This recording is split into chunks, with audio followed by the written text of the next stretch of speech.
that have come here, and of course our city mayor. And I will have to correct you. You say I'm always kind. I'm only always kind to you. The other people, I'm not kind. Kasi mabait ka sa akin eh. So mabait din ako sa iyo. Sinama ko na ang mayor natin ng Tacloban, who is also here, si Alfred, because he wanted to see what it is that we were doing. We just came from yung Tsuchi na village where nagkapagtayo kami ng isang irrigation pumping station that is solar powered that covers 100 hectares. So ito yung ginagawa. We have built over 100 of those around the country already. I just wanted to see how it worked. Maganda naman. We're using the best of high technology. May satellite imaging, merong AI na ginagamit. It's really impressive kasi napakaganda sa ani.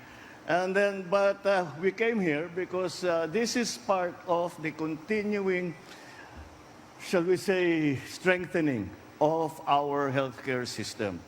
Dahil talaga, bata pa ako, ay lagi pinapaalala sa akin ng aking mga ninuno na kahit gaano kakayaman, kahit gaano kakasikat, pag ikaw ay may sakit, hindi mo ma-enjoy lahat ng pinaghirapan mo buong buhay mo.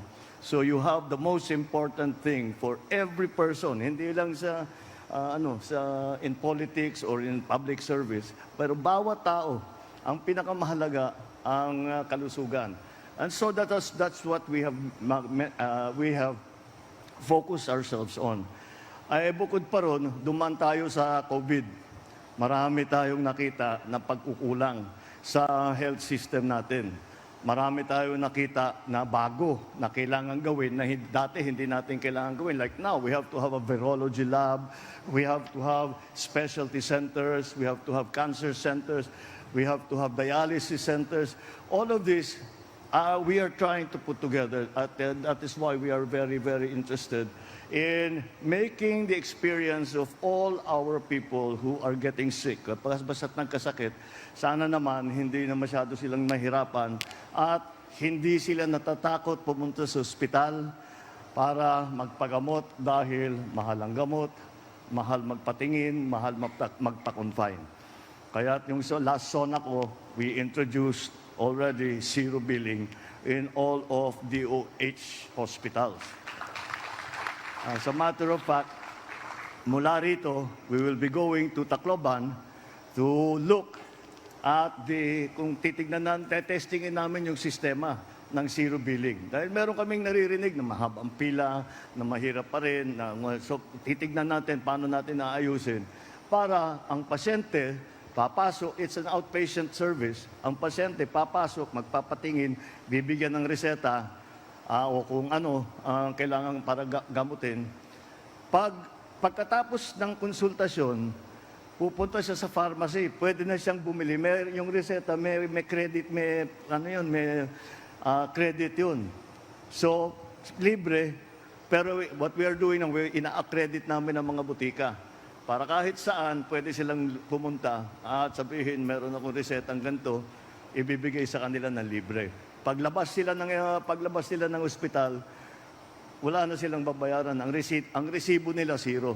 Yun lang para meron lang silang resibo. So, yun ang pupuntahan namin after this. So, yung healthcare system talaga, gusto namin buuhin at gawing maganda dahil kawawa naman ang ating mga kababayan na nagkakasakit.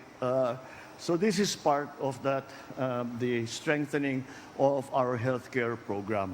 Because maraming masyado pa na transport vehicle nga ito dahil karamihan naman yung mga ambulansya natin ginagamit yan to transport them to kung saan, to the regional hospital, kung dun sa hanggang Maynila o minsan, whatever it is. So, sa aming pananaw, this is the most practical. And kung titignan ninyo ang ating mga binigay, we chose precisely isang model na kayang madaling ayusin, maraming pyesa. Basta alagaan lang ninyo. alagaan lang ninyo ng mabuti, tatagal yan. Because itong brand na ito, very, very reliable yan. At saka kagaya ng aking nasabi, kahit sinong mekaniko dito sa Pilipinas, kaya nilang ayusin ito. At hindi mahirap makuha ang pyesa. Kaya alagaan nyo lang, tatagal ng mabuti yan. And tapos, kung sasabihin, parang maliit.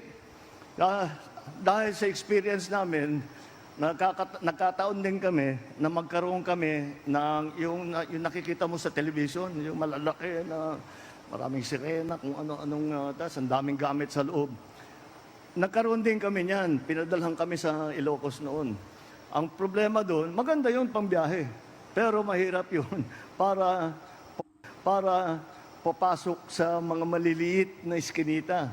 Yun ang nakita namin, sabi ko, hindi practical. Tapos pag nasira, patay ka na, hindi mo na magamit. Basta't may kaunting sira, mahirap ang pyesa, hindi walang may marunong buksan. So this is the model that we think is the most practical. It will cover 90+% of all the needs of a patient. He can work as an ambulance, it can work as a transport vehicle. So as of now, we have out of the 1,642 cities and towns, we have been able to give away 1,173 na PTV. So, malapit na. Pinapangako sa akin ni Mel ang ating that by the end of the year, we will start already the second round. Kasi pag natapos na namin mag 100% na lahat itong 1,642 na bayan at saka lungsod, babalikan din namin. Meron dyan talaga, yung maliit, okay na yung isa. Pero yung malalaki, kulang. So baka bigyan na naman natin ng isa pa. So we have to, patuloy lang ito, patuloy lang namin gagawin hanggang medyo naman maayos na yung ating sistema ng ganyan. Nagulat ako, binigyan ako ng listahan na meron pa pala tayong mga first-timer dito na first time na magkaroon ng ambulansya sa bayan ninyo. Sa Leyte, Abuyog, first time. Haro, first time. Haro, Cananga, Matalog, Santa Fe. And then in Samar, Tagapulan is the first time na magkaroon ng ambulansya. General MacArthur naman sa Eastern Samar, Salcedo, San Policarpio, Lapinig, San Vicente, Silvino, Lubos. So, I'm very happy to be able to say na marami na rito ay 100% na.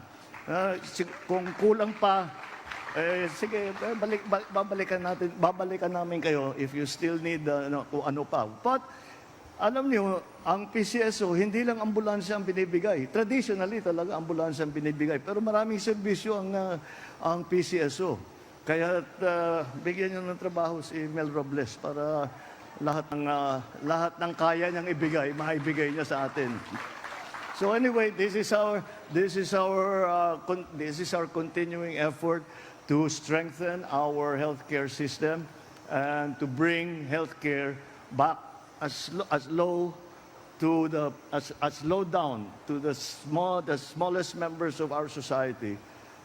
Na alam mo, palapitin lang natin ang healthcare sa taong bayan. At alam naman natin, mga governor, mga mayor, alam ninyo lahat ito na kuminsan ang problema dahil walang napupunta lang doon sa provincial hospital, doon sa city hospital, doon sa regional hospital. Pero pagdating doon, malala na. Kasi, yun, takot pumunta dahil magbabayad ng gamot, walang pambayad ng gamot, very inconvenient na pumunta sa hospital. So by the time they go to the hospital, kuminsan too late na. Kaya, this is important, but also important are the facilities that we will be putting at the grassroots level so that yung problema na yun, na kasi karamihan naman ng problema yung sa baga, sa tiyan, buntis. Yun. That's already 80+% of lahat ng mga pasyente natin. And then, yung iba, yung nasusugatan, nababalian, those can be taken care of at the barangay level. So, pipilitin namin na magkaroon ng barangay. For the first time in the Philippines, every single municipality and every single city has a doctor now. Kaya yun ang isang bagay na napaka-importante. And that is why we are encouraging, alam mo naman, yung ating mga nurse, ating mga doktor, ang iniisip umalis at magtrabaho sila sa abroad. But we are encouraging them to stay. And Pilipino naman yan. Of course, they want to help their own people. So nagiging maganda kaya nga namin nabuo yung one doctor per LGU. So patuloy namin gagawin ito, and I'm glad to see all the recipients are here. Kayo mismo magdadrive dito pa uwi. Masyadong excited yung iba rito, yung lalo na yung mga first timer. Sabi ko, baka sila mismo mag-drive. Anyway, sige, basta dahan-dahan lang para hindi mabangga. Congratulations sa inyo lahat, and we will keep going. Maraming salamat. Damo salamat.